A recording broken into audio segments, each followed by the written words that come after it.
Hello and welcome to another edition of the SportsHeads on Verge Magazine. This is our NFL draft special, and I'm here with an assortment of talent.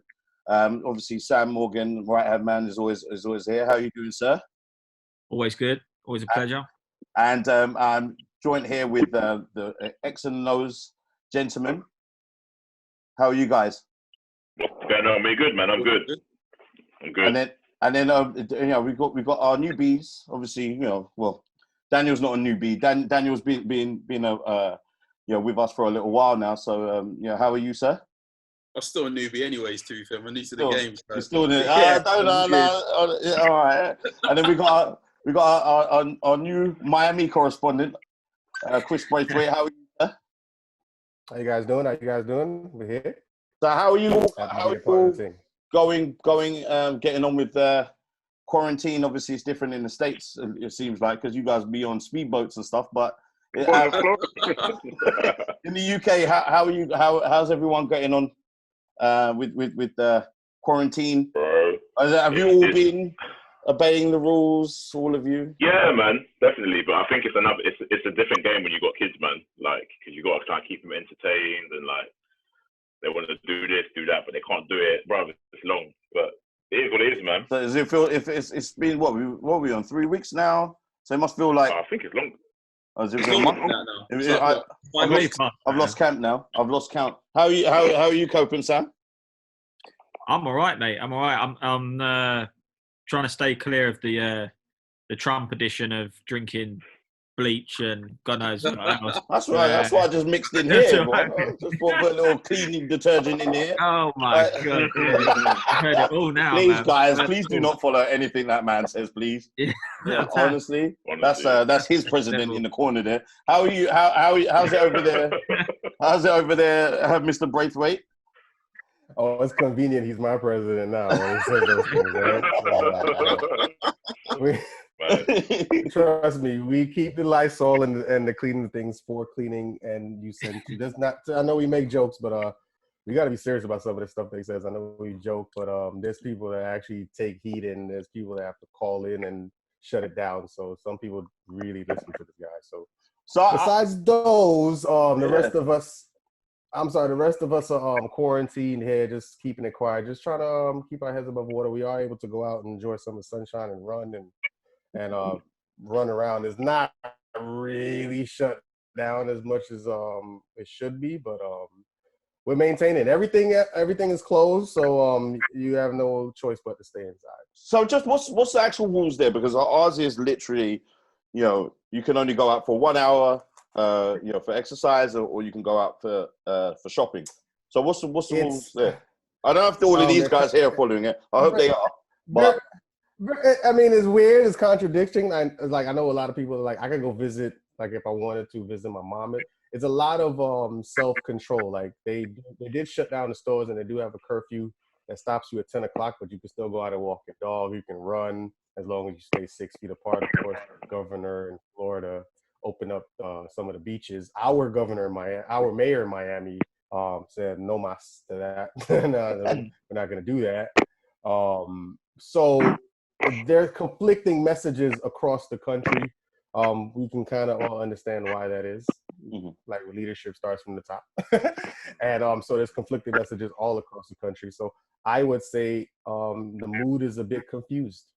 And I'm gonna say, obviously, we just have to make sure we say something that's clearly obvious. Please, people, do not inject yourself with any form of bleach, cleaning detergents, or any washing powders, or whatever it is. Please, can you just follow the health advice of your government in question?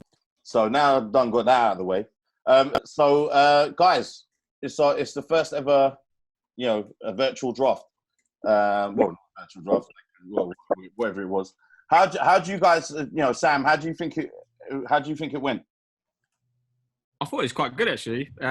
Just because obviously we got to see in a lot of people's houses, see how some of the other half live. Big shout out to Cliff and honestly, bro. We're gonna get to that in Arizona. Oh my God. Yeah. That's thirst trap. We're repping there. That's decent. Yeah, that is the war room there was decent, but I'm sure we'll touch on what we saw obviously in some of the guys that got drafted, their houses. But I've seen dads rolling on the floor. I've seen girlfriends being turfed out of the way by the nan. I've seen everything that actually shows you these guys are human and they have to deal with the same problems we do. So, but it's been good fun, and obviously the commissioner nailed it. To be fair, he done quite well. I was surprised at the lack of fans for a couple of teams. I won't say them, but some got replaced with cheerleaders because they were lacking fan cam. Yeah, it was good, man. It was good. It was quite. I thought they done quite well considering not the build up. There was a few issues apparently technically. They have technical problems. I thought they done quite well out of it. So Jay, like, what was your view of this first ever new format of the draft? It's a tough one because it went swimmingly well, but if I was one of those kids, I'll feel a little bit gutted because you wait like majority of your sort of football career to go up them steps and then go and hug the commissioner and pose with the one jersey and get your cap on. So someone got a virtual hug. So I feel like that was kind of taken away from them. But I guess more than anything, like they want to get drafted, so it's better to have a draft than not have one at all. But I'm not going to lie, the commissioner did look a bit tired by yesterday. He was like getting lower and lower in his chair, as he was saying. All in all, really good. Happy for the kids that got have been selected and the kids that will get selected. But like I said, the moment was taken away from them, but there's a chance to play in the NFL, which is most people's dream. So, yeah. Paris, what did you think about the new format? Obviously, we saw lots of. I mean, I was trying to understand. I think it was kind of sponsored type of thing. The headphones. Everyone's wearing headphones. Yeah. It just looked a bit weird to me. And the pizza.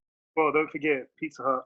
Oh, pizza! Oh, did everyone have pizza on the? I missed that one because like it came to a point after the fifth pick. Everyone was just like kind of half looking, like you know. All the essential foods that are needed for these sportsmen. Pizza. Oh my lord! Of all the. So, what was your view of the whole thing? Yeah, I didn't love it at all. Nah, you like the whole crowd? Yeah, it was just missing the what's the word? The vibe. I switched off after the 10 pick. Oh really? Yeah, you lasted longer than me. No, I told you in the morning. Honestly, I did try it. I did try it. Daniel. Yeah.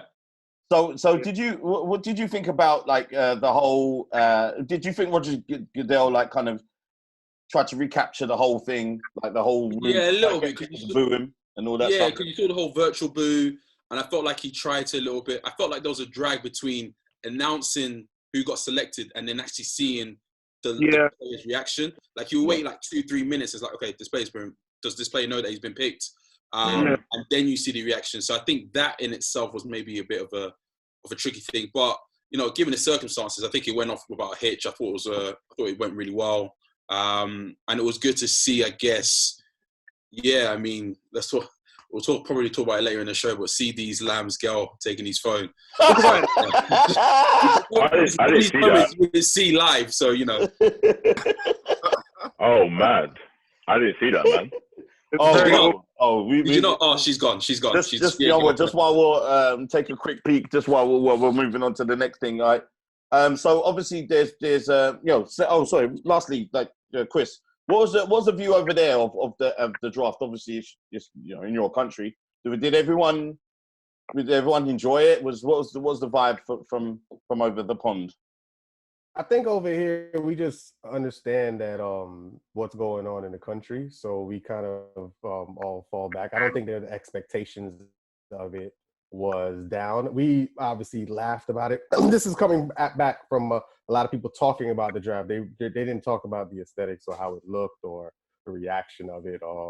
We were just getting into, like Sam said, some of the funny memes that will come out, whether it's the reaction of girlfriends and parents and wives and the kids, and that was pretty much it. And down here in Miami, we really just wanted to see what the organization would do, whether they would walk up to the commissioner or not. We want to see if this regime actually has the angst to do it. And we had 3 picks, so we were just locked in through the whole first round, just wondering what we would do, how to improve our team. So in Miami, we were locked in. I don't know about New York, who might have had pick 3 and out. They might have turned it off. Because, like you said, like there's not much to do. There's not much interviews. There's not the side stuff that ESPN usually does. So the draft to me kind of flew by. I don't know if you guys felt that way, but it kind of flew by. The picks were coming in quick because there's no need to. I was going to say, Daniel, do you feel that the picks were actually coming in like a lot quicker? Normally, what they do is they let the clock run down all the way, but it just feel like they was like, all right, cool, let me just get this over and done with. Or people got their kids in the background, so they're just like, look, let me just click, click, click. I agree. Yeah. Yeah. Well, I think it's because maybe the technical issues. I think they wanted to sort of get rid of or mitigate any technical issues. So I think that's why they were just like, okay, look, if we've got the pick in, you've got the selection, don't wait, let's just call it out. And so try and run it as smoothly as possible. And I think that in itself is probably why it ran a bit quicker than usual. It takes a little bit longer normally because you've got the whole scouting organisation and the head coach all together in the war room normally. So there's a lot of other discussions going about what they can trade. Now, they can't have those conversations between 6 or 7 people all in that time before the clock runs out. So that's why we didn't see that many trades, people trading up, people trading down. It didn't really happen that often, purely for that reason. So because you're not all together. Think about how many conversations you'd have to get to. I mean, to be honest, you saw how exciting it was. Well, Bill Belichick, obviously, just honestly, yeah, the guy didn't care, man. So Do you even think he remembered that it was actually draft day? And it was just like, the dog's on the payroll. That's the new coach right there. I'll tell you what, if he wins any, if he gets into the playoffs and the dogs was making the picks, then I'm sorry, he's won over Brady. That's typical Bill, though, isn't it? That's what he does, isn't it? The guy doesn't really like to be out there, so I'm not surprised, really. Does not give a shit. Do you guys feel like that because of the virtual draft, there weren't that many trades up or down because of that?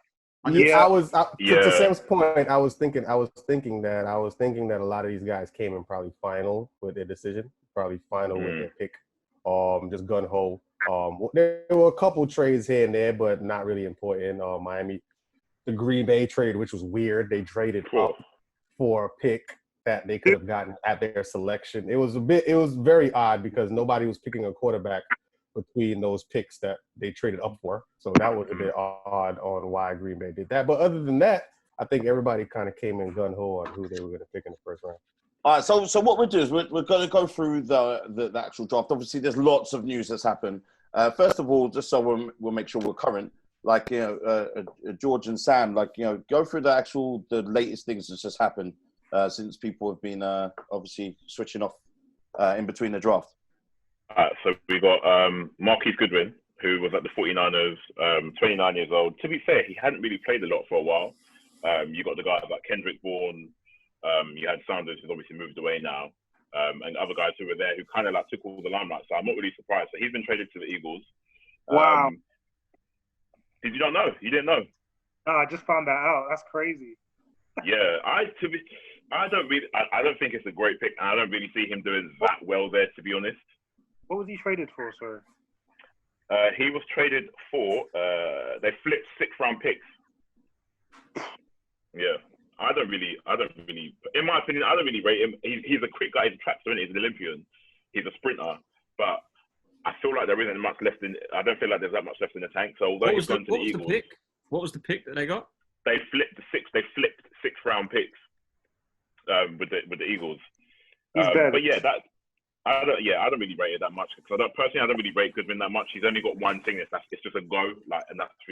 I mean, he did well for me in fantasy a couple of years ago, but apart from that, I don't really think there's much to it. They need a deep threat though. I think that's the things that when we look at these trades, we put it as face value with the name and as such, but actually it's what they actually need. If you look at what Carson Wentz actually has on the deep threat, he doesn't. Yeah. So now he's actually got Goodwin in there. It could work out for them. It will take the top off the defenses, yeah. Yeah, of course. And obviously, like you say, they've obviously for the 49ers, okay, yeah, it's replaceable.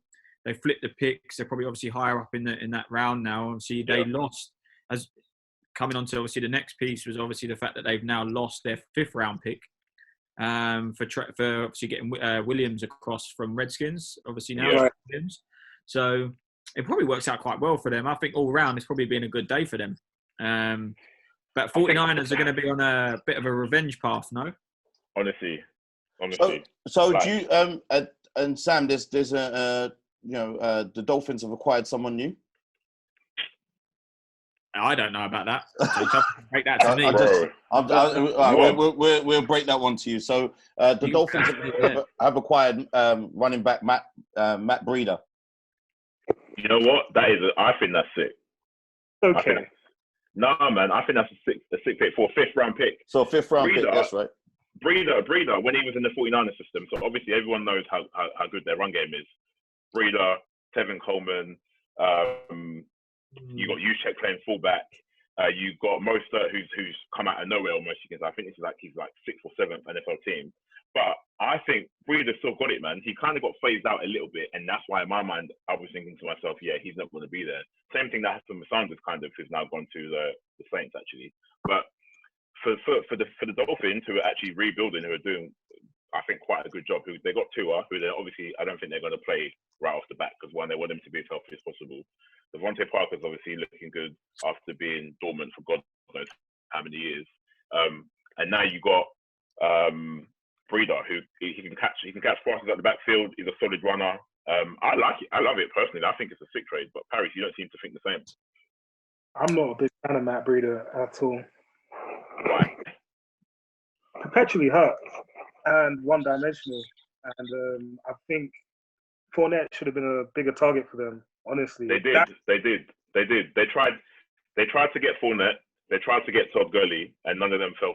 They both fell through. It was Todd Gurley first, that fell through. Then they went for Leonard Fournette, that fell through, and then they gone for Matt Breida. I like him, and I love it. So Chris, as they're talking about your team, and so now you've acquired a new piece. What's your view? My view is that now we have I don't know if call it a monster because we got Jordan Howard earlier in the offseason. Yeah. And now we got Matt Breida. So Matt Breida doesn't have to. Between the two of them, two veterans in the backfield, I think they will be able to take the pressure off of Tua. I do believe Tua will start this season. What's the other option? Josh Rosen. All right, why would I do that? Why would I sacrifice another season? First of all, it's not even Josh Rosen. It was Fitzpatrick, who isn't here anymore. So now it's Rosen. So yeah, I think they picked Tua at 5 to start. Now, there's something magical about the 5th pick when it happens in Miami, i.e. Dwayne Wade. So we'll go ahead. Not related.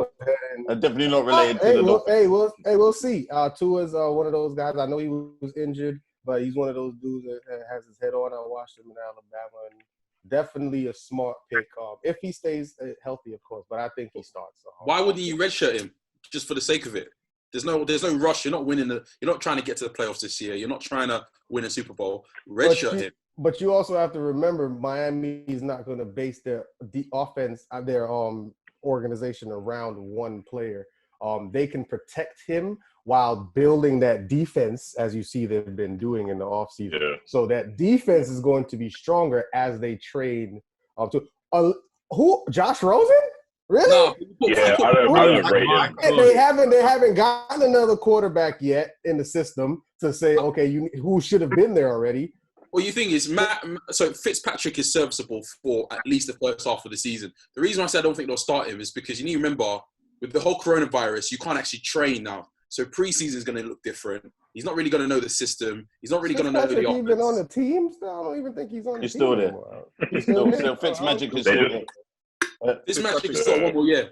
If you redshirt him 5 games, I don't know, because I don't know about that pressure. Is like why? It's like I think you just need to get him. You just need to get acclimated to the system, because it's not normal preseason. I know, D. I know what you're saying, but I got season tickets, so I need to see Tula now. I'm not trying to. So Daniel and Jay, do you just on the Tua pick, because obviously there was big hype about that was the expected pick. I don't think there was many shocks, obviously, except for obviously Green Bay. Well, we'll get to that in a minute. What was your view on that pick? Do you think they did well by choosing him? I think the Dolphins definitely did well because you got to think about who was there in the who did they have? You know, so you got Herbert pick. You got Herbert pick, who I'm not feeling it. Jordan Love, too many interceptions in the past season, and you got Tua. And if Tua is healthy, he's the best quarterback without a shadow of a doubt. I think he's better than Burrows, and he's more consistent. So I think he was great for a pick, and the fact they didn't need to move, they didn't need to slide, they didn't need to give up anything to get him. I think it was just sort of match made in heaven, to be fair. So yeah, I think the Tua picks it's definitely a great pick, 100%. And Jay, what's your view? I agree. I think personally, Tua was up there as one of the top QBs that was available in this draft. Mm-hmm. Again, there must be something fishy that's happening. I don't think it can just be his injuries. I think there's something fishy happening for him to have dropped that low. But if I was Miami, I'm also taking a risk. You still got Fitzpatrick there, who I agree is serviceable for at least another year. Let him start, find out what the problem is with Tua, let him get fit. I don't think he even needs time to understand the playbook. He's probably one of the smartest QBs that was available. And we've seen that NFL have done loads of content around Tua and he's sort of football brain. So I think it was brilliant. I don't agree with you saying where you said people were worried about it, because he came in as 5th pick. If you look at the picks, Joe Burrow, I mean that was a given there, and I don't think the Bengals can take a risk. That organisation is going down the pan. It's already in the frying pan as it is for me, but they couldn't take that risk on Tua. Washington Redskins took a defensive end, Chase Young, great pick. Played in the draft. Best player in the draft. I think you're going to go. The Lions went with a cornerback. They're not going to. They lost late, innit? Contract to do. The Giants are the Giants. Obviously, they got Danny Jones. So what? They ain't going to go for a QB. So actually, it wasn't. It was a toss up between that and Justin Herbert, because that was the next pick after Tua. So I still think it's a gamble. You can watch as much game tape as you like after the injury, but dislocating your hip. Yeah, bro, I agree. Dislocations, it weakens. Now, unless he has to have the right protection. If he has the right protections, it's fine. But it's college football and it's NFL. You see how these guys, that hit is 10 times bigger than obviously college football. So let's see when he needs to take a couple, and then we'll see how he is. I think he's a great talent, and everyone was obviously raving about him before the injury and warranted it. But injuries ruin people's careers, and this game is short enough as it is. I just hope he's got the protection. But I got to say, on protection, and I'm just going to throw this in there, I didn't realise Amari Cooper's $100 million deal. Yep. Has anyone seen that he's got 0 guarantees in his first year? Wait, 100 or 60? I thought it was it 100 or 50? $100 deal. Million. Wait, he's got no guarantees? 0 guarantees. And I saw Todd Gurley, Tyrann Mathieu, Patrick Peterson, all talking about that, saying they cannot allow that to happen, and who allowed that to happen. So what, do you know what any of the, what he has to hit to make it? Do you know what the breakdown is? Or I didn't see that. They just basically said 0 guarantees in the first season. Oh my days. I didn't know that. That's all. I didn't care what the breakdowns, what he needs to hit. This guy, he's a wide receiver. He's going to get hit. You've seen them. And then what? He's 0 money? Come on. That's why Jerry Jones is able to make his pick from a $250 million yacht, because he's able to there you go. Yeah, deals like that. Who I think wins the Stunting Award. I know the other coach was all right, but $250 million. We'll get back to that in a bit. But just on the draft, like, so we're looking at, like, obviously CD. Sorry, my brain's Lamb. CD Lamb. It wasn't expected to be able to fall down all the way down to the Cowboys. So, like, they must have been. Did they get the steal of the draft? I think we got the steal. I don't know how Isaiah Simmons was still left at 8. Oh my god, that guy! I wasn't pleased about that one. Yeah, see, I was happy. It's like another Patrick Peterson. He does everything. He does everything, and the speed of this guy. I think he played like 5 or 6 different positions on the defense. No. Yeah, 100%. He's decent, man. Yeah, he's I'm a quite. beast. We struggle against the tight That's ends. why I so thought the Giants should have picked.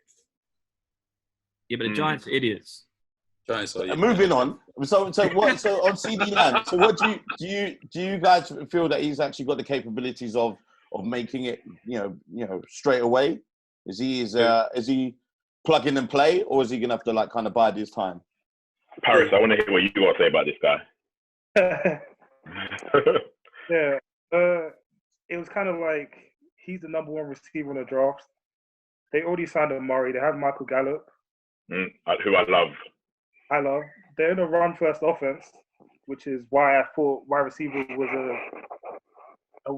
it's like they reached. I feel like they reached from just a little bit, like the historic wide receiver drafts, and I feel like they could either trade it down and got someone else for a little bit cheaper, and maybe picks rather than reach for CD Lamb, who kind of has an overlapping skill set with Amari. So I don't know. He's a great player, and I guess drafting great players, you can't really go wrong.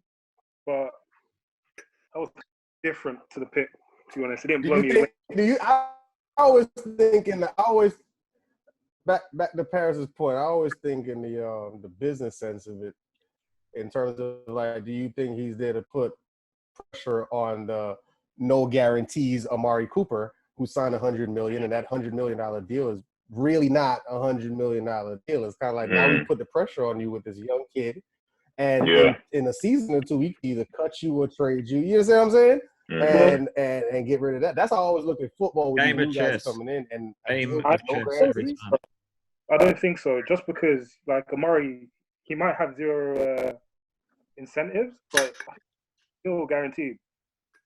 So, and he's there till 2022, and we already know what he can do. And I don't think he's that type of player that needs another player to.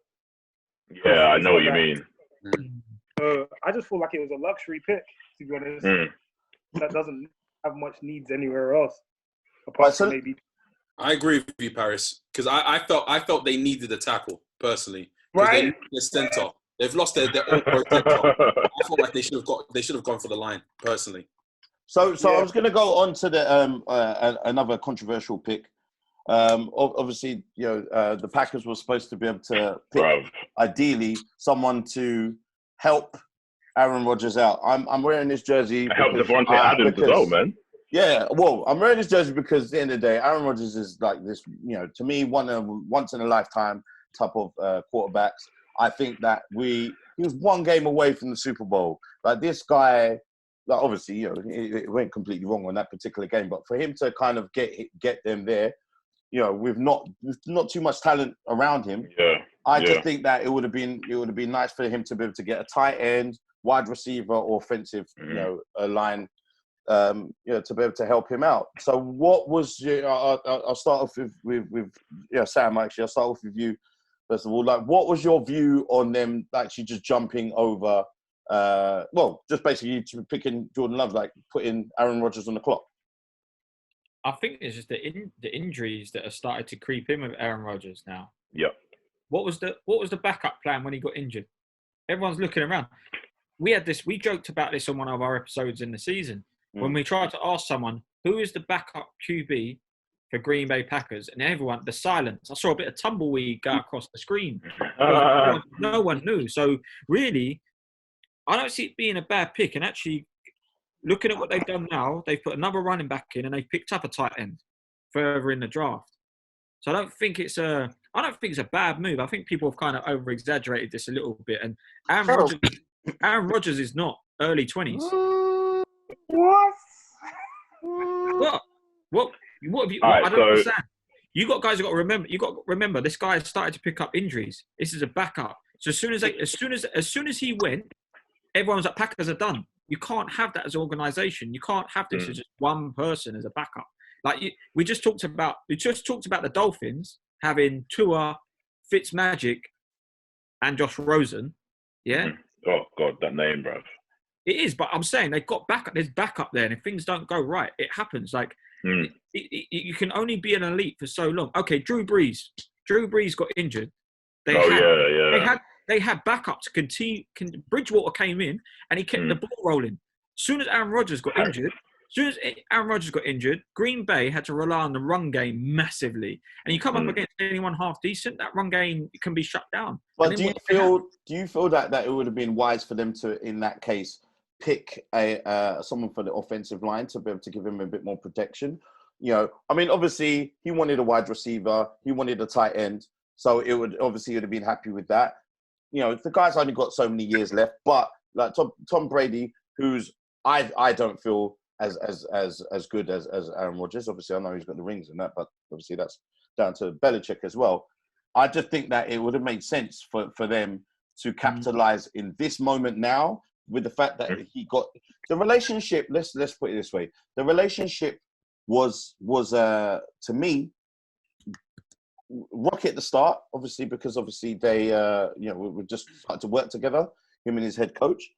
But at the end of the day, is that like it's almost like seeing a girl and actually thinking that she's you guys are getting along. You're going to start seeing each other. You ask her to be exclusive, and then she says, "Oh, actually, I'm dating other people." So it's like, from my point of view, it's like when I saw that pic, I was like, "What the hell?" Like that made no sense. I was actually looking forward. So hold on, weapons. This is my take on it all. Yeah, I got some wild theories, right? So I'm going to go from the top. So the Packers thought that the Colts were going to take Jordan Love, right? So they jumped ahead of him and grabbed him. The Colts were never going to take him in the first place, right? No. Secondly, if you kind of think back, to when Aaron Rodgers joined the Packers and Brett Favre was still playing, right. There's a little bit of a theme, like not that it's intentionally done, but when he joined, he wasn't really liked. Guys didn't really like him. I'm talking about Rodgers now. Yeah. And Brett Favre obviously liked to hand down the torch sort of thing. For me, I agree with what Summer Sam is saying, because like Rodgers ain't getting younger. I think when I watched the draft, a lot of the guys were talking about all of a sudden Aaron Rodgers looks like he's 50 years old and he can't play no more. That obviously isn't the case. We know he can still ball. He's limited with weapons. Jimmy Graham wasn't all that. Didn't really do too much for him. Devontae Adams is the guy. Then you've got the run game, right? So now they've obviously got another tight end. They've drafted another running back. But the guy, I think he's, like Sam said, he's going to start getting hurt, and that's going to start having a knock-on effect on the team. So I guess if you're Matt LaFleur and you're the Packers, you're thinking, okay, we got a chance to get Jordan Love now. Let's take him now. I wouldn't have picked a quarterback in my opinion. I get why they did it, but I wouldn't have done it. Yeah. So now it's like there's been reports about how the Packers, the fan base is kind of split, and whether Aaron Rodgers is going to kind of groom him or going to kind of push him to the side sort of thing. But he's already spoken to him. I don't think it's really out there, but Aaron Rodgers has spoken to him and it's just been like, yeah, like it is what it is sort of thing. Like just obviously work hard and put in the shift. But what I think is going to happen essentially at the end of it all, I reckon after about 2 years, the organisation is going to be like, you know what? I think we're getting on with Rodgers. He's getting hurt. He's not really doing too much. And before they decide to get rid of him, I reckon Rodgers is going to demand a trade. Well, all right. Let me get to that bit because I definitely. So Paris and Daniel, like, do you feel like the relationship with Matt LaFleur, like as I mentioned before, I think that there was a standoffish approach I heard in the off season, and then as they kept going along, obviously you could see that Aaron Rodgers was actually believing in him more and saying, okay, you know what, we got something good going on here. And then they started to warm up and there was nothing but good things coming from Aaron Rodgers. Now, do you feel that all of that work and the good harmony and the understanding, or maybe he knows already, who knows? Do you feel that there's a potential where that relationship now is gone, the trust is gone? I'll start with you, Paris, and then Daniel will jump in. First of all, I think trading up to get Jordan Love was like the silliest things I've ever seen.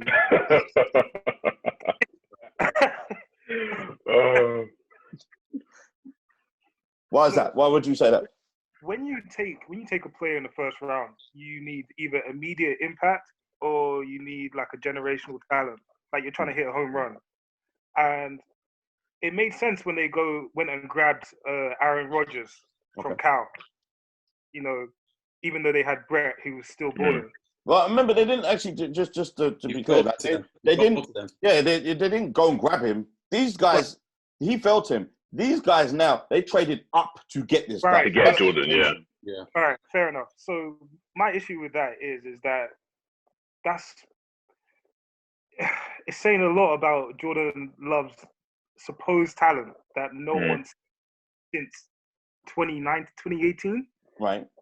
They overthought it, I think, just a little bit. Because if someone did take Jordan Love, then they can go get the skill player that they need at wide receiver or tight end or wherever. And if he does fall to them, then they haven't given up any assets to go get him. But in the first round for a backup. Well, but I was just going to say, sorry to interrupt you, but what I was going to say is this: is that to Daniel, is that at the end of the day, is that as I said, that they went up to go and get him, number one, and two, it's like if you're going to go up to go and get him, he has to obviously, as we discussed earlier on with Tua, when we were speaking about it to Chris, is that this guy has to learn the offense. So with this situation that we got now, it's going to take even longer. And I know he ain't stepping in over Aaron Rodgers. There's no two ways about it. But so what was the point? If you're planning for the future, that's all well and good. If it fell to you, then I understand. But Matt LaFleur, what do you think about Matt LaFleur basically effectively kind of going on record saying, I'm not letting this guy go past me at all? What's your view on that? Well, how should you feel? I feel like that was the big mistake. Firstly, because while I do agree, look, Aaron Rodgers gets hurt. You could have waited. Like Colts weren't going to sign a quarterback at all, so I don't think that was going to happen. And then secondly, as well, I think one thing that's quite a bad look, and I didn't realize this before, but the Packers haven't signed an offensive player in the first round since Rodgers in 2005. So in 15 years, they've not used their first round pick at all on an offensive player. Right. That's kind of unfair to who you classify as your best quarterback of all time in the Packers history. So you've not helped him at all. Like you said, one game removed away from the Super Bowl. You should have at least got another wide receiver. It was glaring obvious. It's a wide receiver depth. They still haven't drafted the wide receiver as well. Yeah. So for me, I just felt like, look, could Jordan Love take over in the next 2 years? Because realistically, that's what it has to take. Because Rodgers is 51 million on the cap next year, and I think it's like 45 the next year after. So realistically, you're not cutting him because he's taken up so much of your so much of your cap space. So if he's not going to come over in the next 2 years, why not get help? Because I'm pretty sure you can always still get a generational quarterback in 2 years' time, 3 years' time. So you look at that, what you said there about the cap space, and I think George said it about obviously trading away. Someone will take that contract on, right? Someone will take. Now, Green Bay aren't going to be a team that are going to be in the top 8 picks first round for a long time, just because of the ability that they have. So you've got to build around players, and you've got to look at it now. The top QBs, there's going to be a need. If you look at the generation of QBs that are going to start falling by the wayside now, people are going to trade and get in there. They're not going to have the picks, the people to do that. So you got to, NFL, American football, game of chess, guys. Honestly, business, isn't it, man? You got to remember, I get that, Sam. I get what you're saying. You got to remember. I get what you're saying, but you also got to think that you might get a surprise package. Russell Wilson was in the 3rd round. Tom Brady, they always use 6th round. Rodgers fell to them on the 24th. You could do it. The fact that you've gone up, because you got to think about it. It's a gamble. Look at Josh Rosen. They didn't go up. They didn't go up though. I'm saying they're not going to ever have an opportunity. They've got to then have the pieces to trade back up. And I'm saying that. So they're now actually they've got to do everything, all the little pieces here and there. Go on, Chris. Go on. Looks like you got something to say. This is just, I think it's just an indictment on Aaron Rodgers. Real talk. One championship, 15 years, didn't really. Real talk. If you really think about it, just like Brett Favre, one championship, just a good quarterback. Then because when you're looking at the top, it's Tom Brady, 6. You got 1, and you've kind of made the playoffs. You've been off here. Yeah, you can blame everything on everything else. But this is the same Aaron Rodgers that's coddled and don't care about others and can push people off and push blame to other people. I hear that. Matt LaFleur, the new king on the hill, I think this is a power move to be like, yo, you can do that, but I am running it this way. I don't think this has anything to do with talent. You don't move up in the NFL draft to get a quarterback for insurance. So you're telling me that for a psychological a first round pick. A first round pick. Jay. But I think it may not be smart, but why would you do that? let me get Jay in, because I'm going to see if Jay agrees with me that this is a lot of blasphemy going on here from these guys talking about one of the greatest quarterbacks of all time. Do you feel that they're making a mistake? 100%. I feel like it wasn't worth it. He would have fallen to them whenever they wanted, like whenever their turn was going to come. One, and number two, I semi agree with Sam as well. Like they needed to have him, but to risk what they had for him wasn't worth it, because like Sam said, they're not going to be a top 8 pick next year or probably the year after. So they needed to grab someone, and he was the only one that was semi-available. But did they need to give up what they did for him or trade up for him? That's where I agree with Paris. When you pick someone in the first round, that person it needs to be a rookie that's going to go straight into your team. And Rodgers. Yeah, you don't pick a rookie that's going to be a backup to someone in your team. All right, so like, unless they are protecting their future, because Let me go back to that Rodgers. Let me go back to that Rodgers thing, because with the Rodgers thing, I hear what you're saying in terms of one championship, but then you've got to look at every quarterback in that space. Ben Roethlisberger's had Hall of Fame wide receiver. Tom Brady, he's got Gronk. He even had Aaron Hernandez in that point, and that was a great tandem. He's had wide receivers, Julian Edelman. You've got Peyton Manning. All these quarterbacks have had a great wide receiver. You can't really name a great wide receiver that Rodgers has had. Devontae Adams. To an organization. They haven't drafted an offensive player. They haven't drafted an offensive player. To an organization, especially a new coach, don't care. I don't care. My regime, my guys, I need to know. When I come in and I pick up an Aaron Rodgers and I got to coach him, and he's been coached by Mike McCarthy and a whole bunch of other people, that's cool. But my philosophies ain't really getting through. So maybe I got to wait 2 years. Mad. And then it's still mad. They haven't drafted a first round offensive player in 15 years. It's rude, bro. It's rude. I can't blame that on Rodgers. It's not. Is he Not not even alignment. Bro, okay, he had a 12-4 season this year. Before that, you can talk about how many players he didn't have and this, that, and the third. What did the Packers do? Let's be honest. Let me just interrupt you on this point. Not that I'm being biased or anything, but I just think that at the end of the day is that he had Matt McCarthy that wasn't working. For whatever the reason is, the relationship before, he got his new quarterback. Sorry, Matt LaFleur came in, that it wasn't working. So obviously the Packers aren't a chop and change type of organization. They don't just fire people like left, right, and center. They see there's some loyalty there that was given to the old head coach. Now, the end of the day is that he is missing Devontae Adams majority of the season, last season, and then he still made them work. He still brought out the best of these new younger wide receivers. Obviously they had Aaron Rodgers as well. You won't get Matt LaFleur any love? No. You know what? I must say this. But at the end of the day is that let's see. Well, as we're going to, let's see what you're going to do without someone of that godly talent that Aaron Rodgers is. You had Aaron Jones there as well, who was very, very good. Came out, I don't know if it was his debut season. I can't remember, but he did very, very well. But can't do no worse than no championship on one. But it's a team that it's what's put around you. Like obviously Brady has had, and we'll get to him in a minute. But Brady has had Belichick, who is a genius, with him the whole time. So at the end of the day is that Mike McCarthy is very far from Bill Belichick, extremely far away. I'm not saying he's terrible. I'm just saying that some of the choices he was making, like we're keeping Eddie, the running back that he had, Eddie Lacy for such a long time, and Eddie Lacy clearly wasn't up to the job. Like he wasn't cutthroat enough. But we're going to see what he can do in Dallas. But I just think that it's a world of difference.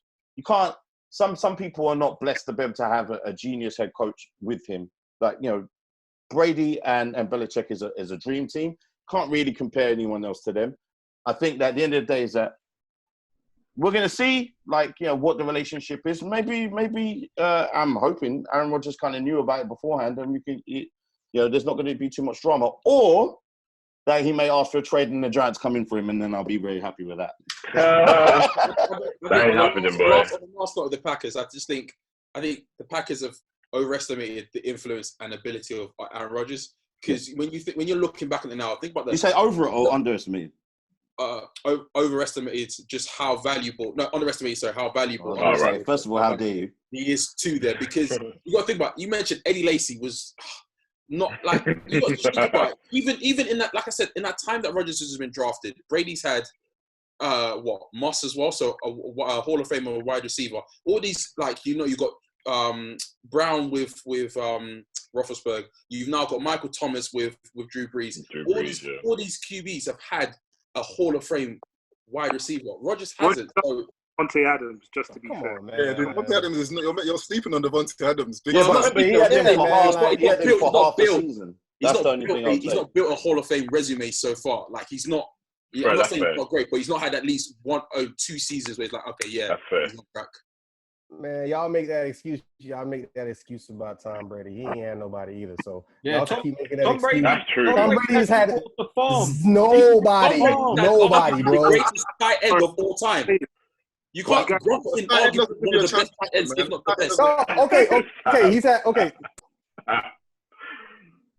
Bro, come on. I'm gonna say this. Tom Brady, when they talk about the talent that Tom Brady's had around him, you've had Gronkowski might go down in history. He had Randy Moss for one season. Edelman, he made Edelman. That don't count, he man. made Edelman does not count. He made Edelman, man. Don't talk Wes to Edelman. Welker? Everybody else,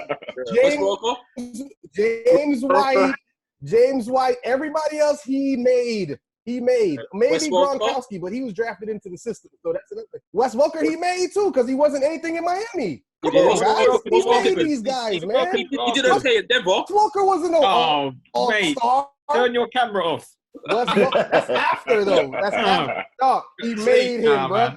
Tom Brady made all these people, bro. We're gonna get to Tom. We're gonna get Tom Brady quickly. So just lastly, before we go to the best war rooms that we saw, including the guy in the background going to the toilet at the Titans. I was going to speak about Jalen Hurts, because obviously that's just happened today. Just quickly, what's your guys' view? Let's start off with Jay. But what's your view on Jalen Hurts going to Eagles? Do you think it's a waste of time from his point of view? I think his situation is a wait and see what happens. I personally, I like him. I followed his college experience. I think he's a really good player. Everyone keeps saying this, the whole team player thing. I've seen documentaries on him. He's definitely that guy. It's definitely what they describe him to be. But I'm worried now that he's in a team that is going to make him play everywhere but QB. Yeah. Because they don't need him to. And it doesn't, like, I don't see him in the timeline. Unless they're using him for chips to trade to someone else or get. That's what I was thinking. I was thinking that. There was talk about them using him like they have Taysom Hill at the Saints, and I don't think that's why. Yeah, that was what I was gonna say. I was gonna say they're probably using like they're using him at the Saints, but at the same time, I like him, and I want to see him play QB, but I don't think he's gonna play QB over there at all. Daniel, do you feel that Jalen Hurts is better than than Carson Wentz? I'm still getting that over the blasphemy with Aaron Rodgers. I'm still hurt by that, but still we're gonna stay on this subject. I feel like with Carson Wentz, obviously he's proven he was almost MVP of the league at one point. So I think he's a good talent. Jalen Hurts, you don't know how that translates from college to NFL. It is a bit of a gamble, like Sam said. The only thing is though, Carson Wentz, I don't think he's had a full season of being healthy at all at the Eagles. So it's like Jalen Hurts will get game time, guaranteed. Yeah. So I feel like it's. Well, do you think that they might have had enough? Yeah, I don't. No, I mean, because he's still got a guaranteed contract. Okay. So I mean, he's still got guaranteed money. He's still a young quarterback. I don't think they've had enough, but I think it's a worthwhile risk gamble, because you know this guy's definitely going to get some game time. So he can either turn out to be boom or bust, and if he turns out to be a great player, then you have a great situation of where you had with Philly earlier when they won the Super Bowl. Do you keep Nick Foles or do you go with Carson Wentz? And so if Jalen Hurts does well, it's another situation of Do you keep Jalen Hurts or do you go Carson Wentz? And if not, you can at least get a first-round bye. Let me first-round pick from him. George, what's your view? Do you feel like they're wasting his You know time, what? or is Wentz on the clock? I think so. Wentz coming out of college obviously was great, and like Daniel mentioned, he nearly had an MVP season. But it's the injuries, I think for me, I think Philly have thought to themselves, you know what, like we were so close. Obviously, they won the Super Bowl without Wentz because he was hurt. And I think in their minds, they're thinking this guy's probably not going to be able to hold up for the entire season, and we don't know how much longer for. Exactly what Daniel was saying. And if they picking Hurts, he is going to play. Like, hopefully, it's not in the way that Solanke was saying about possibly them using him in every position but quarterback, because they will ruin him. They will ruin him completely. But I do think it may come down to an open competition. I know it's early, but I do think that could happen. Given how What you think? What from the get go? You think it's open? If Hurts shows up, I mean the only issue now is there's probably not even going to be a proper preseason or a proper camp or proper. It's kind of in the air with the whole coronavirus thing. But let's say things were as they are. I reckon if Hurts was showing up in training and practice and he was getting things done, I don't think they picked him for a reason. He's going to play anyway because Wentz is going to get hurt. We know he's going to get hurt. That's what happens. Well, So I would like to see what. Obviously, we're missing one member of the SportsHeads from New York. Is George saying that if he does well in preseason and training camp, he might get the starting apparently job? so. You know, in Chicago with what's his name now? Who's got you got Nick Foles and Nick Foles. You know, they've declared it an open competition, which I think is going to win, in my opinion. They may not come out and say it like that, but behind closed doors, you know what? I think they're thinking about it, no doubt. So wait, Jalen Hurts could potentially beat Wentz, but we're gonna say Fitzpatrick is gonna start over Tua. Like, come on, guys. Tula's gonna start. Tua is different because if they play Tua and the guy gets hurt, it's all over, bro. Like that hip thing is I can't. Hip dislocation ain't minor, man. That's serious. Like, I don't see that as one of them things where you can. Oh, they say he's healthy. Miami's doctor said they checked him over and they were fully confident, which is why they drafted him. But I think Sam mentioned this earlier. In my mind, like a hip dislocation, and I'm not a doctor, but like that's some serious shit. Like that's serious. Excuse my language. That's. So like, if they're willing to put him in and not redshirt him, and he gets hurt, Brian's in the wall, man. We haven't heard any discussions about redshirting. That's one thing. Ever since they spoke about whether they were going to pick him or not, no pundits, nobody has even thought or said, you know what, this guy is a project to be worked on and so on and so forth. I think this dude starts snapping. What I'd probably say regarding Tua, I think there's heavy investment going to be made in him, and then there's like a lot of excitement, especially from what I see from Miami fans about him, because finally they've actually got a project that they can actually believe in. Because for those who don't know, then the college team is actually bigger than I'll say the Dolphins is. So what I would say with that is that this is the first time in a long time that they've actually Chris and I met up with the organization last year. And then they were actually talking to us about what big plans that they've got, and keep an eye on us. And this is going to be like something serious. And obviously they've got a lot of the Patriots back staff. So I just think that they're not going to. They're not. I think that this is a start with Fitzpatrick, because I think it would be irresponsible, especially in this climate right now. I mean, take away Corona and all this other stuff, then maybe you've got a case. But I just think that. He has to learn their system. So I can't see this Miami. We got way too much stuff to do, man. Like, you're gonna get rocked, and then that'll be the end of the hope. Nah, that's the coach's job. He can get rocked this season or next season. His hip gonna break. What's the difference? Like, come on, guys. Like, that's all I'm saying. If the man said he could play and the doctor said that it's fine, well, I'm a redshirt him for another year. They didn't say it's 70%. They said it's good. So I gotta trust that the doctors. I'm gonna just redshirt him on some insurance while paying this guy $19 million to Fitzpatrick to make us to go 5-11. I mean, the signing bonus and stuff is serious bread. So to sit he's not the one to sit on the bench, bro. Like, Like, why Joe Burrow don't sit on the bench? What I would say is this: is that we none of us know because this only happened yesterday. So why don't we wait and see before we start putting him in the Lions den. Right, let's go to the most important thing, the war rooms. That was the most interesting thing for me. Yeah. So Sam, you got a top 5. You want to start from 5 back? I don't know if I have a top 5 because I'll still keep looking at Cliff's house. Stop dreaming and imagining. I've been trying to get the Google images, zoom in on the screen, try and see everything. So who's your top? And we'll go around and we'll say what in the war rooms who stood out. Well, Cliff and Jerry for the top 2 for me. That's it. The Titans didn't make it. I didn't see that one. Nah. You know what? I have to put Titans top 5 just because it was unique. It's unique. Well, I didn't see it. What actually happened? I didn't see it. Someone's wearing some Gibbs suit. I remember seeing that. I don't know who it was. And then what an eagle-eyed fan noticed in the background in the mirror. If you look towards the left of the picture, then there's someone. It looks like this is someone's going to the toilet. So it's like so this is on live TV. So if you look to the left of the picture, then you're going to be able to, in the mirror. Then you'll see that. So that was that. And then the organization, the Titans are putting out a press release saying that no, it wasn't. The person was just sitting down. I was just like, okay. The fact that you put out a press release, that means that it was true. So what? So you're giving Sam, you're giving Cliff your number 1.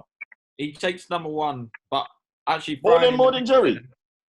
No. Because Jerry's a money man, so that the yacht is a given. I'm talking in real level. Cliff obviously comes in quite well. Jerry's just qualified because he's too much of a baller. Yeah, it's too. Yeah. That's not fair. It's not fair. It's not fair. How you get disqualified in the bowling competition for outballing everyone? We need to bring it back to the real world. Also, shout out to Belichick's dog as well. That's so Belichick, man. So Belichick. Yeah, they've got 14 picks. In my top 14 picks, I think Belichick. I got 4. I got Belichick being number 4 just for having the dog in the picture there. That was, I think, amazing. Then their stunting goes from 3. Obviously John Elway with the 3 chips in the background, stunting on everybody that don't have rings. Cliff does get number 2 because he got somebody to come in there and clean up before the coronavirus. So I like that. Because he got somebody to come clean everything. The lawn was done. I was like, you ain't been social distancing. You had somebody come in here and clean up this house, man. But of course, number 1 is the stunter of all time, of course, Jerry Jones. We didn't even see the whole yacht. Just knowing that he's on a $250 million yacht in a little corner of that yacht is all right. And he takes the cake, man. It was fun to watch those guys. Right. So let me just in case for people that haven't seen it, let me just tell you about some of the stuff that's actually happened. So you have Henry Ruggs was wearing a robe, a bathrobe. Draft. He goes up for the Raiders, isn't it? Now, I was obviously off air. I was speaking to Chris, and I was killing this guy about wearing this robe because I was like, "What are you doing? Why would you do that?" And when but it was for charity, apparently. So, okay. I literally turned around and was like, "It was a nice robe, though." You say it's for charity. You don't say it's for charity. I liked it. I would do that. I would do it as well. Yeah, it's very Hugh Hefner-esque, yo. If I'm at home chilling, innit? Like I would do it too, man. Thank you, George. I told him that. He's at home chilling, man. That's it, man. What do you think, Sam? Yeah, man. I'm down. Yeah, I'll take that. But do you guys see Chase Daniels wearing sunglasses indoors at night? Yeah, I can do what I want, man. It's things like that. Right, let me go through. I'll go through some more of the list. So there was Isaiah Simmons, who went to the Jags. His girlfriend wanted to make sure that all the other women knew that she was about that life, and I must say that she is about that life. Props to you. Man. So, Elias Simmons come to the Cardinals, mate. Stop trying to get rid of our pick. oh yeah. Oh, no, you know what? I've purposely, I must say this because people know I've been hating on anything that's to do with Sam that he loves or likes. You know, tell me about your pick. Let's get out of the way. It was a great pick. Thank you. Right. So, go on. I would say. Hold on. I would say with the girlfriend kissing and so on and so forth. That's fine. Like we see them, but like they say, like Ryan, my boy Ryan Davis says, like the girls don't see them. They see them at the after party and at the draft party and after the game and at the hotel on the road. They don't even watch this. So you can let anybody and everyone. That being know, said, I'm just going to go to one thing. Just one thing that was quite funny. Like, you know, it was Isaiah Wilson's mom, who was so Isaiah Wilson had his big moment. Obviously, he's got announced. His girlfriend decided to give him the biggest hug of all, to a point where we can actually see him on the screen. And his mum, when you watch the footage, his mum actually just got her and grabbed her and picked her up off of the. Oh damn! Her child. Good. I was like, damn! Get up. So she said, we got drafted. Yeah, she would. That was another one. Yeah. So obviously, the Hall of Fame when it comes to any related girlfriend type of stuff is I'm gonna get in trouble for this one. But it's about CeeDee Lamb. CeeDee Lamb, like you know, he showed he had them hands. His hand movements was real quick. You and Chris. I didn't see that. His hand-eye peripheral vision is clean. I know the Dallas Cowboys saw that and they were like, "I like our pick, man." So let me tell people what happened. And he's man. The mom side-eyed the girl as well after. So what happened was just in case people haven't seen it. I can't believe you haven't, but it's great. CeeDee Lamb was on one phone with his right hand, and he had his phone next to his girlfriend on his left hand. And his girlfriend decided at that point to just after the draft announcement to be able to. Here's my opportunity. We don't know if it's her phone or not. I'm just putting that disclaimer out. But she decided to grab the phone there and then, and I have never seen a person move so quick. Like he moved with the quickness to be able to be like, nah. And you can see he was like, he grabbed that phone like he was grabbing a slant and out the slot, man. And it came out that they were saying that his agent was calling and she was going to answer it and so on and so forth. It came out on Twitter and said it wasn't like that. Yeah. But I'm sorry, everybody was kind of giving her the, what the hell are you doing? Look, and I'm gonna just leave. That's our story, and we can stick to it. Like you just, she wanted to make sure that it wasn't something else. Like, it's. I couldn't believe how quick he moved, though. That's the thing. Like, good hands. You got hands, man. You got hands. Decent. And obviously, I have to touch base on this again because I look. Hey, Joe Jones, you know you got the dough. Amazing. You know that's a different level.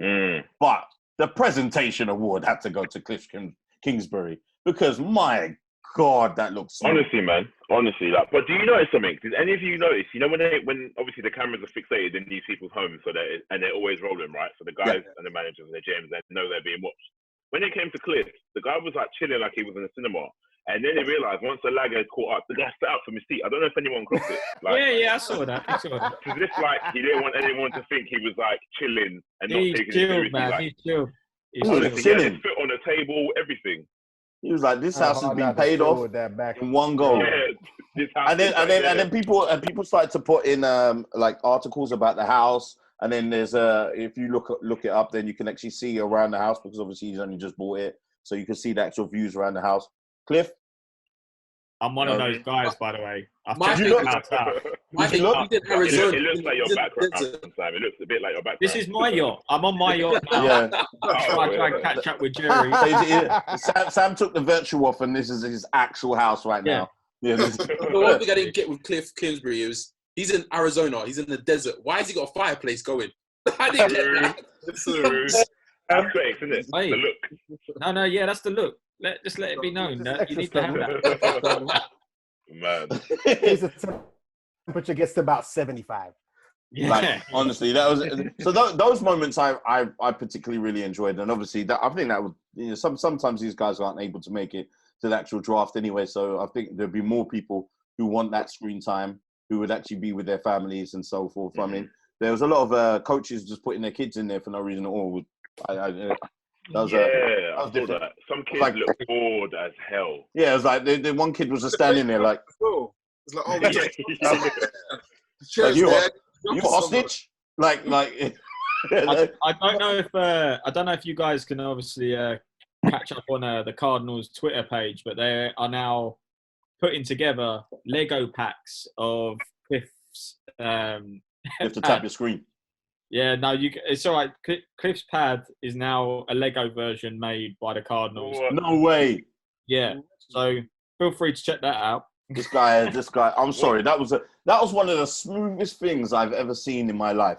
Like just that picture on its own, like that's an album cover or something. You know, that's one thing I picked up is how bad does it have to be to get booed virtually? How bad do you have to be to get booed virtually? Oh, is it Roger Goodell?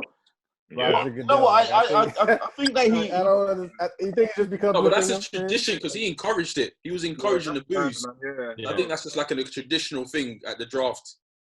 Yeah, I mean, I don't know who knows the background behind that. It baffles me. You know, like I never understand that one, but hey, whatever. So let's get on to the just lastly. Let's talk about obviously the other big news that was pre-draft. Apparently, the Bucks are going to win the Super Bowl because they have the Super Bowl.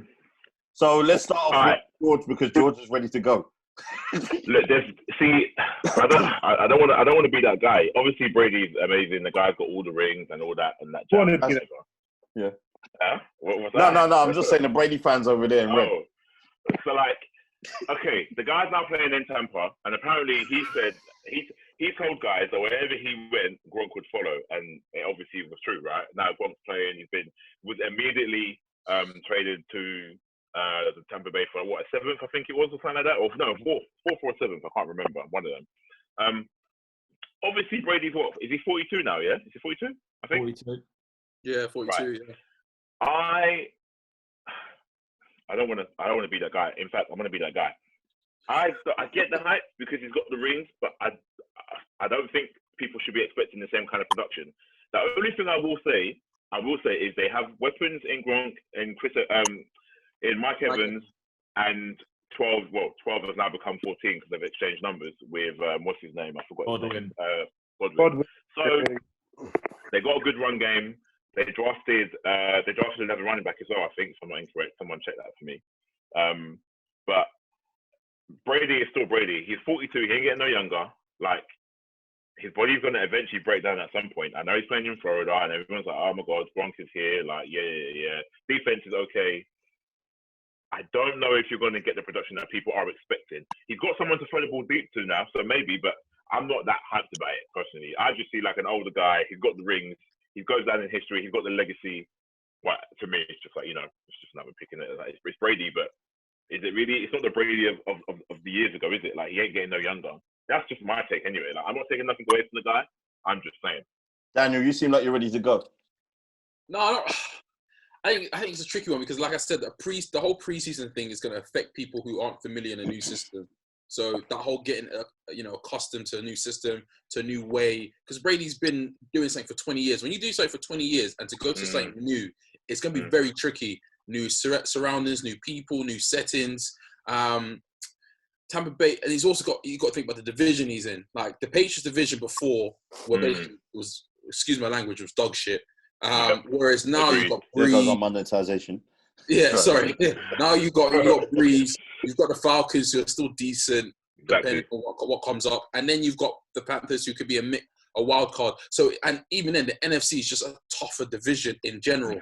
So for me, I agree with George. He's 42. His play was declining anyways in New England. Yes, he didn't have weapons, but his play was still declining.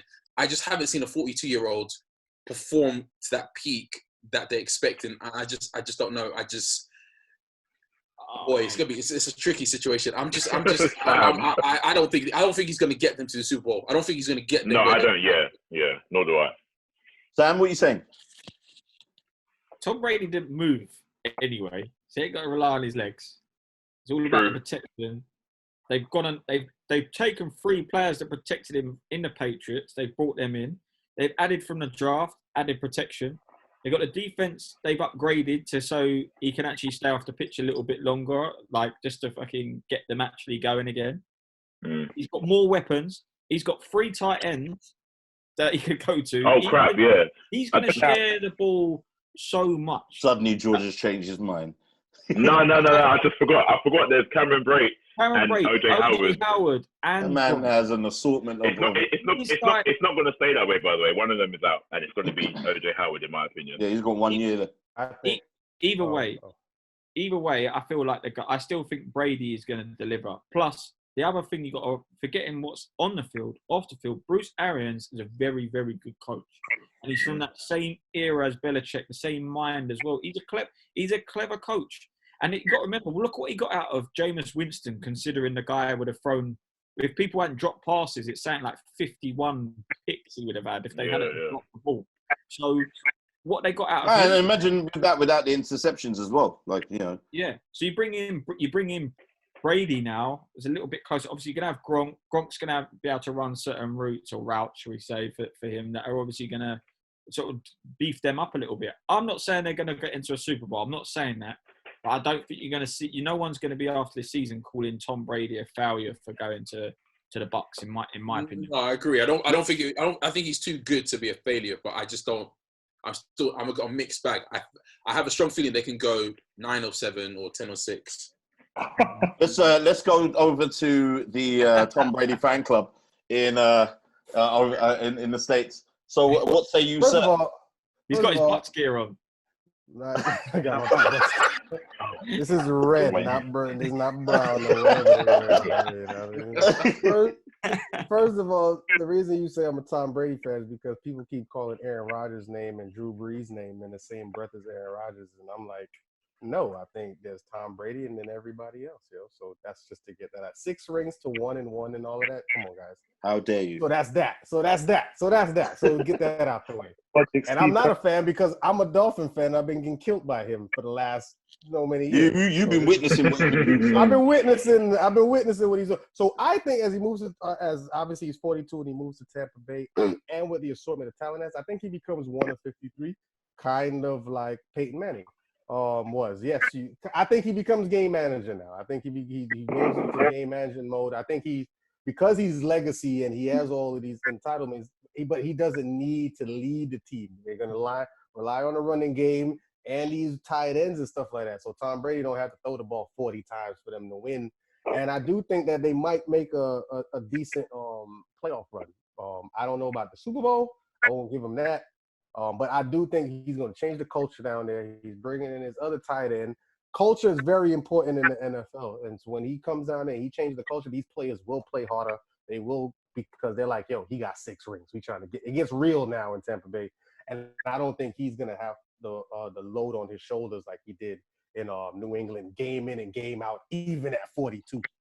I'm personally a fan more of mobile quarterbacks. But what I would say is this, is that just judging from they had a draft-a-thon on the NFL where there was a Zoom and it was just like a load of famous, talented people and DJ Khaled. And they had so he was really relaxed in there. He had a lot of fun. He just seemed like, I feel that he was looking forward to the season. It didn't seem like it was like a drain to him. Right. So I think, to me, I think that there's something exciting coming there. But I would say Paris and Jay, Gronk now. What do you think? Do you feel like, because I was quite shocked that he came back, because he would look like a broken person when he left, because he was that New England system will break you. He says he wasn't. He said he wasn't having any fun anymore, and the game wasn't what he was in. He wasn't in love with the game anymore. So 12 months later, obviously he moved down to Tampa Bay in the sun with Tom Brady. What do you think that the Sun changed? Do you feel that he's ready to go? Let's indulge me here. I think it's a wait and see what happens, to be fair. maybe he's got the love for it back, but for someone to be able to persuade you to do something that you said you fell out of love for, there must be a sort of spark. So maybe Tom Brady's called him up and said, you know, one last ride. Let's see what we can do. Even if we don't get a ring, let's have a decent Super Bowl. I mean, a decent playoff run, make some money, and then dip. So I think what Sam said is very, very important. They've still got Howard and Bray over there, so he'll probably be on limited reps or be on certain routes, or just might be just there to protect Tom Brady, because Tom Brady wouldn't have gone there knowing that he's not going to get the protection, because like we said, he's not mobile. He needs to sit in the pocket to be able to execute to the level he can do. So if you've got 3 tight ends, one being Gronk, who's probably one of the strongest tight ends we've seen in a long time, that can protect or keep in the pocket, then that might have been what he needed, to be fair. In Paris? Yeah, I was just going to say, like, you know, when you hear all those reports of players saying they're done and they're retired, you have to understand, like, we're all players from X's and O's. We retire every 2 weeks. I can guarantee you there's... You think he's going to get rocked and he's not going to want to do it? Nah, that's the complete opposite. I just think he was just really, really hurt. But I guarantee you, as soon as he started feeling good, like 2 months in, he wanted to come back for sure. But you feel like did he move away from, was it that he wanted to move away from the Patriot way, Belichick? No, because I think both Brady and Gronk are both about winning. And I think it was more the Patriots were more done with them than they were done with the Patriots. I can back you up on that with actually Belichick and the Patriots being done with Gronk, because they actually they agreed a trade. He was actually supposed to go to the Detroit Lions. Right. Yeah, that's right. And then he said, nah. And then he just retired. It was the easiest way for him not to go to the Lions. So, but do you feel, Sam, that it was a move away from, because obviously he was hurt? Yeah. Emotionally. I think you feel it's more about him moving away from the Patriots after everything he's done? I think he put his body on the line for them. It's not just the body though, the mind. You cannot switch off. Belichick, that's that regiment. That's like being in the army for the entirety of your life. Or like, do you know what I mean? It's just that boom, boom, all the time, all the time. There is zero fun at the Patriots. Zero. So after a while, go ahead, Sam. No, I was just going to say, like you say, you put a ring on, great. But what you have to go through to do that must take its toll. Right. So when you get 6 rings like Tom Brady, you get, I don't know how much Gronk has with him, 3. I'm not sure how many. Yeah, he's got 3. After a while, just as a human being, you just want gratitude and appreciation from an organization. That's all you want as you grow up. When you're so young, you think like, this is an emotional come thing? To work, I need to get money. It has to be both. Yeah, it has to be a little. When we grow up and we're 30 years old, you don't want your job just to be like treat you as you were when you were a rookie. You don't. So I think with the injuries and so on and so forth, Gronk couldn't just be like, yo, I'm going to just relax. Like, he had to come back and fight these injuries, or he know that he can be cut. He cutthroat like that. It's not like, I know my job is safe. I can rehab and be good and so on and so forth. I think the militant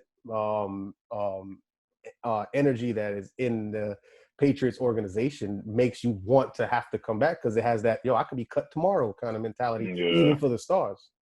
So Daniel, do you feel that like it is amalgamation of that is more like, and if I'm getting Sam and Chris right, that it was more like, I've put my body on the line for you, and then also I'm disciplined. It's not much fun anymore, and you're not going to give me a new contract, or you're not going to pay me, or you can cut me because I'm literally trade me. Or you could, it's like, because the guy was walking around with a brace on his arm and stuff like that, I think it's a factor of all of that, because you got to think about it. I think you've got Gronk and Brady, arguably the best in their position. The best in their position, and they're not paid that much. And you've all heard about the Patriot way. You take less for the team, but it's like, you take less for the team, but then are you adding that to the team? You know what I mean? Like, where's the wide receivers? Where's the running backs? Where's the help? And it's just more of a situation. And then you're getting the same 20 years of getting the same message. Is a lot for people. I think right? It's a lot to be like, oh, you're berated every meeting just to prove to the point that no one's bigger than the team. 20 years after a while, you're like, oh, come on, I've done like what? 6 I'm done with it, innit? 9 Super Bowls. Like people remember, regardless. Remember Bill's motto: no days off. Yeah. No days off whatsoever. Which I think from their point of view is like, okay, everything we've done is like, okay, now new players coming in, they know the way. They know this is what we're going to do to win. So you don't need to be as hard. Let the players take over. Yeah. And when you don't give maybe more power control to Brady or Gronk, who've been in the system, know it, won the rings, and people are going to listen to them anyway because you want to listen to someone who's won 6 times.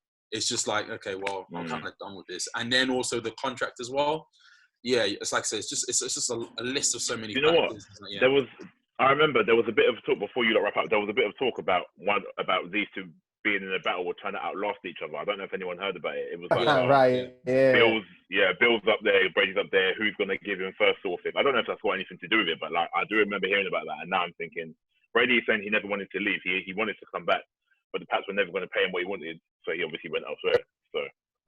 I mean, Brady never comes out with like affection and love for Belichick. You ever heard him talking adoration for him and I love being here or never? And he speaks. He's never been like, yo, this is dope. Me and the coach be clicking and never. It's never really be. I think he felt like an employee for 20 years. Yeah. I think the Garoppolo thing really affected Brady, and I think it was more of I'm still going to be willing to put up with this, but show me some love. And I think it was just we're trying to keep Garoppolo. Didn't work out. You could just tell at that point Bill wanted to get removed past. And going back to what George said, I think Bill has more of an ego to try and win, like outside of Brady, to prove that he's the GOAT of all GOATs. And I feel like that's what you're starting to see now. It's like, well, Belichick's going to try and go out and prove I can still win a Super Bowl. And I think if he wins the Super Bowl without Brady, he does get an argument of it was all about Belichick and not Brady. So just before we we wrap up, I just want to get your guys early unreasonable hype beast picks now. Oh, let me go first. So let's go with the one that who's impressed you the most and who's impressed you the least. What who from the draft? Just from who's after the draft. Everyone's on the teams. Okay, so I think everyone's on the teams. It's finished now. Yeah. There's a receiver called Denzel Mims. I think I pronounced it. No, I mean, sorry, teams. What teams?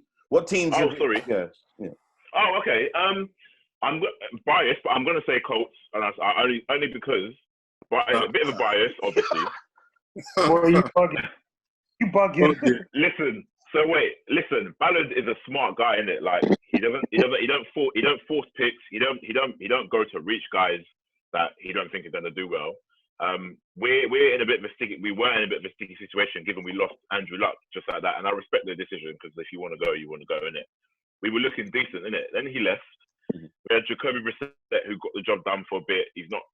I do like him, but I don't think he's the guy to take us forward. I watched all of the things about following the draft and what their plan was going to be, and they were never going to reach for anyone. They were never going to take the pick because he's there. They were only going to do what's good for the Colts. And I think the moves we've made. We've signed Easton, the quarterback, who's probably 6'6". The guy's got the biggest arm in the draft category. We've got Pittman Jr., the receiver, and we've also drafted Solanke, your running back from what team was he from again? I can't remember. Yeah, man. Yeah. So I think I just liked how we handled business. We needed someone to pair up with T.Y. Hilton because he can't do it by himself. We've lost Eric Ebron. We've signed Trey Burton.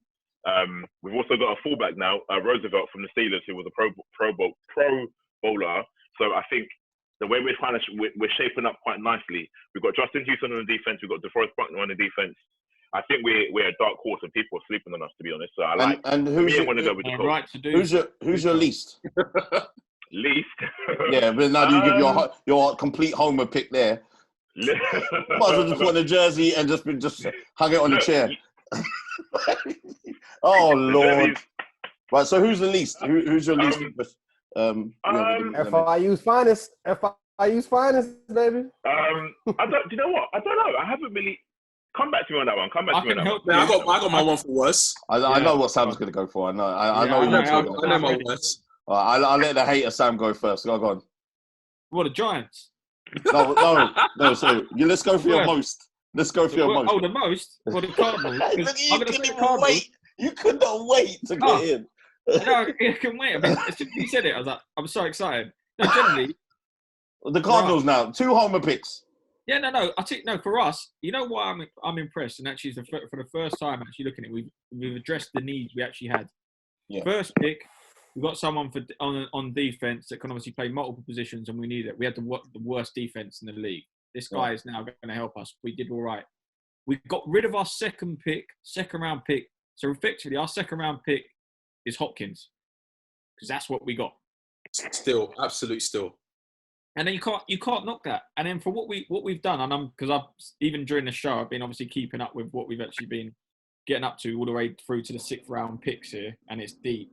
Obviously, what we've done, we've addressed all the issues we needed. Mm-hmm. Defensive tackle, we've got another tackle in there as well. I think we've done okay from that. But taking away the Homer side of things. I'm actually, you know what? I'm going to put a throw out to the Dolphins. Dolphins have actually had quite a lot of picks, and they've addressed the right issues. Again, I'm not just talking about personnel and going by the name. Yeah. When I say who I'm impressed by, I'm impressed by the war rooms that have gone actually and addressed the issues they had. And I think the Dolphins have done that. And I think we won't see people running over the Dolphins in the first part of the season like we did last year. And worse, I say Giants because they've not addressed what they needed. If I was a Giants fan right now, I'd be taking my jersey to Cliff and putting it in his fireplace because it's pointless. It's terrible. Even the Jets, I think, and I thought the Jets were falling asleep. Actually, I think the Jets and us are very much the same. But yeah, go on. No, the Jets.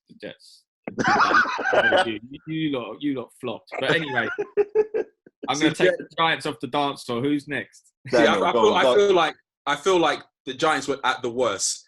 I'll say the worst. I'll start off with my worst. I'll say the worst, and I love the quarterback. I absolutely love the quarterback. But I think the worst team overall, including draft and trades, Houston. I think head coach Brian, he doesn't know what he's doing. He's not a good GM. To give away D-Hop for a second-round pick, who's arguably top 3 receiver in the league, and then you can see what the Bills did in terms of giving the first round for Stephon Diggs. It didn't make sense. And D-Hop's, 27? He's the go-to guy. I thought he was older. No, he's 27, so he's the go-to guy as well for Deshaun Watson. You know, it's just Deshaun's safety blanket. And you get him for a running back that can't keep healthy. And it's just like what they've done and the picks they've given away. And then now they've given Larry Tunsil $66 million biggest contract for lineman. I don't think it's worth it. He's a good stuff, but I don't think he's a good first round buy. So I just think overall, and they didn't really address all their needs. They're weak on cornerbacks. They need a better wide receiver, a wide receiver that can stay healthy. And I think they gave away one of the best in the game. So for me, I think Houston, worst team. I think they got weaker personally than what they did before. And I think it'll be a miracle. I think outside of Deshaun Watson, it'll be a miracle for them to get to playoff. For me, the best teams, and it's between two, and I say this as a Seahawks fan, so I can preface it, so you guys know I'm not biased, but I think the Cardinals did well because of who they got from the trades and also from the draft. Because like what Sam said, they addressed some of the needs. They got a fantastic wide receiver, if not one of the best in the game, to help out, their quarterback, to go alongside as well, Larry Fitzgerald. I think they've done really well in the draft. I think them, and I think people are sleeping on the fact that the Ravens have done really well in terms of who they've got. Yeah. Solid picks, solid running backs. Mark Ingram's 30, so you've got young running backs, solid picks on the defense, another tight end. They've drafted a wide receiver to help out Jackson. I just think overall, it's just a solid draft. Campbell as well, by the way. Yeah, Campbell in there. Yeah. Well, so I think from defensively, they're going to be mean. They're going to be tough, which they usually are. Offensively, I think they're just giving him more weapons, Jackson. So I just think they've done really well. So I think it's a toss-up between them and the Cardinals. So Chris and then Jay and then obviously Paris. You guys go. So the best. So who's most impressive right now, here and now with the most impressive without the homer pick as the Miami Dolphins. It's the first time you can get away with doing that. I could, but I'm not even going to go with the Dolphins. I'm actually going to go with the Minnesota Vikings. who Really? got rid of Okay. they got rid of Stephon Diggs, but they were Mm. able to replace him with Jefferson from LSU. And I watched that game with LSU in the national championship, and that boy was a monster. And I watched him throughout it. So Jefferson's, and they were able to pick up a solid cornerback from TCU at the 31st pick. So not only did they trade away those good picks and Stephon Diggs, they had late picks, and they were able to pick up some solid pieces. Jefferson at 22, Gladney and 31 definitely was some solid picks for Minnesota. I think under the radar because they're already good, you know. So I think those are some solid picks especially with the extraction of Stephon Diggs.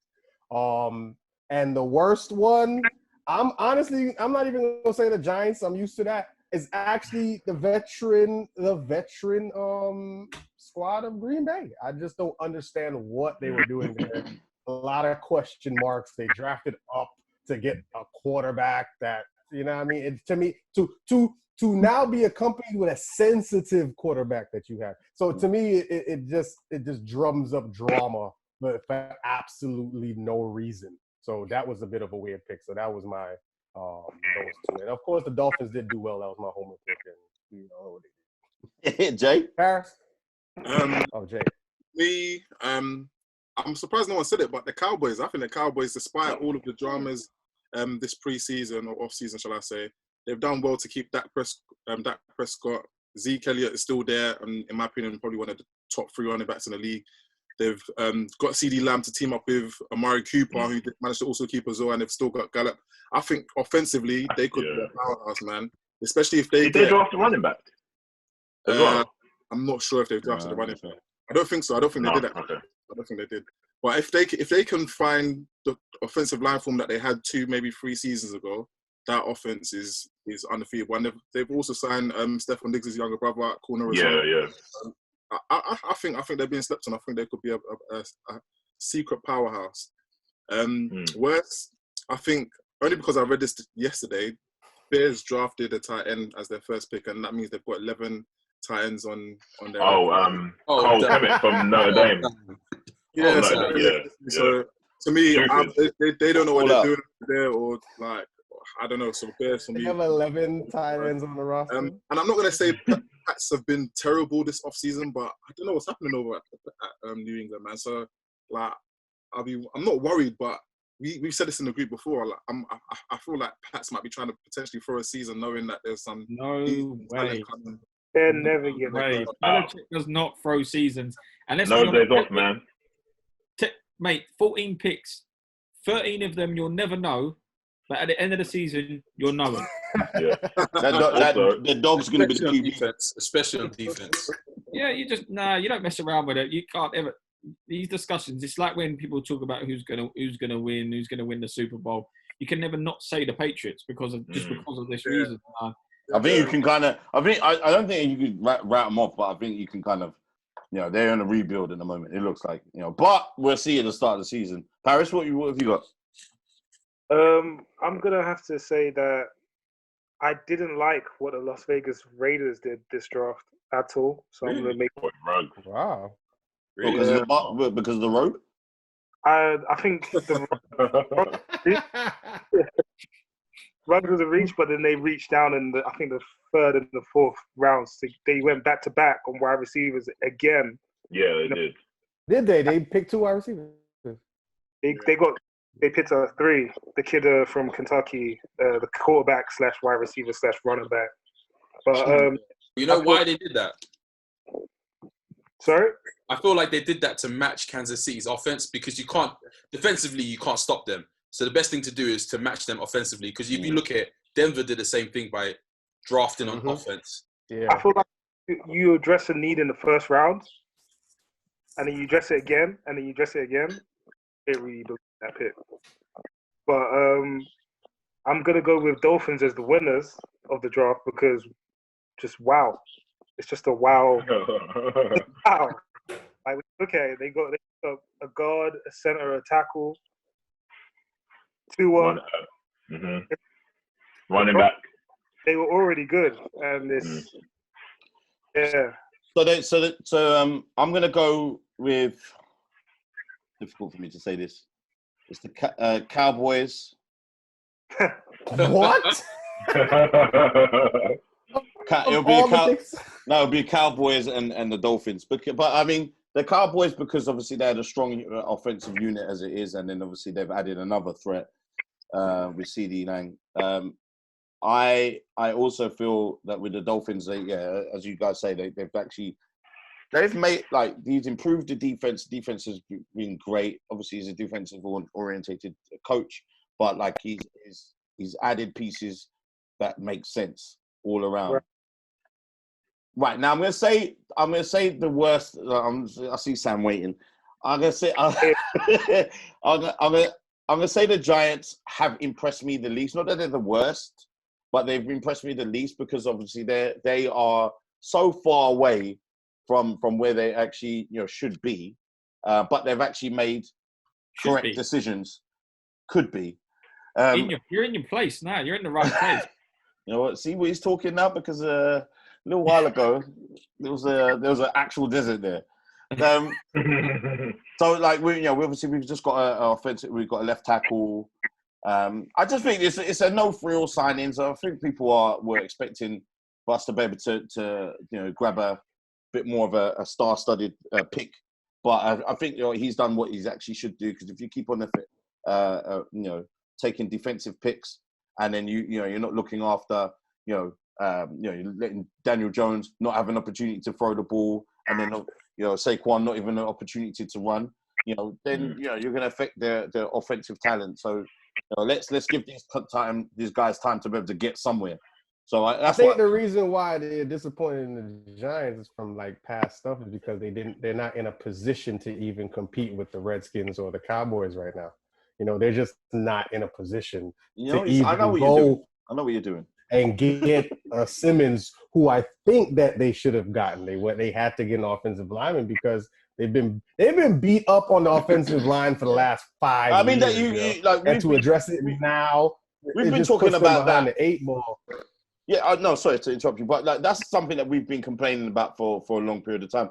Even when Eli was playing before Daniel Jones, right. So I mean, now addressing that, now that same guard that you picked got to go against Chase Daniels. You know what I'm saying? That's what you feel me? So yeah. That's what we talking about. Chase, you got Chase Young. I'm sorry. You got Young, and then from the Washington, and then you got Dallas just loading up. And I think the Giants just are gonna be another long season. For the Giants. I mean, like, to be honest, obviously, I haven't been impressed because obviously we've got a head coach. Why we picked him, I have no idea, but we'll see what he can do, Joe Judge. So that's the end of my Giants. Like, you won't hear me this season be talking about the Giants that much until we start winning. And then you ain't even wearing the jersey. And then no, I'm representing my favorite teams like nothing, off the bandwagon. Aaron Rodgers man is a. I'm sorry, I support Aaron Rodgers to the day I die. You mean Daniel Jones? No, he's got his time to come, but right now I'm all about Aaron Rodgers. I think that they're wasting his talent. And I think it's criminal. But wait, do you think he should have? Do you think he should have gone for or requested a trade since when they went up the draft to get? I just don't think he's going to do anything like that. It's not really his style. I think they're going to have to. It'll be them having to trade him, and there'll be a long list of people that would take him. I don't think he's going to request a trade. I think he'll just get on with it. But I just think it's a shame that he hasn't got more weapons to as I said before, he got them with having majority of the season without his star wide receiver, one game away from the Super Bowl. I thought they were signing Jameis Winston. Why? As a backup. You might as well just give the people the ball. No, but as a backup. You get one of the fans. You get one of the fans at the start. I thought they would draw the ball and then just sign because you got to think about Jameis and Cam are still out of the market. I thought you would sign them by now just as a backup option. Because you're not really getting. You're right. Aaron Rodgers, he got one ring. Cam, no, absolutely no way. But we won't go into Cam because obviously I've spoken about the off season quite a lot with him. And another 20p in this guy. And I won't get into the Browns too, but that's coming too. Guys, thank you so much, for joining us. I appreciate you guys taking the time out. We'll try to make sure that we do these things more often. Obviously, we'll try to do a weekly wrap up, and we'll see who's free to be able to talk about all things NFL. Obviously, right now we're kind of looking for any news to be able to keep us occupied, because we all have to stay in our houses except for Chris in Florida, where they're on jet skis and who knows what they're doing. I'm staying inside. I'm inside. There's all concerts there. David Guetta's doing concerts. People ramming out the trip. Honestly, I love you, Miami. That was kind of dope. I love Miami, but Lord, my God, like there's more things that they did today. I saw more things. But anyway, guys, we just want to thank the NHS for in the UK for the amazing work that they're doing. Please, guys, make sure you stay in, wash your hands, and abide by the rules. Sam especially, because no one wants him out and about. That's for sure. And check out Hero. Check out for more of our content on obviously the SportsHeads on Instagram and SportsHeads official. If I'm getting it right, Sam. Well, we'll put the links below on Twitter. And we got a new platform as well, at Alternative Sports on Instagram, which is blowing up, where we're going to be having like a lot of our visuals. So you'll be able to see us here, and obviously Verge Magazine for all written NFL content. Gentlemen, I thank you very much for your time. It's been great. I've really enjoyed your company, and we'll make sure we do this again. Safe. Peace.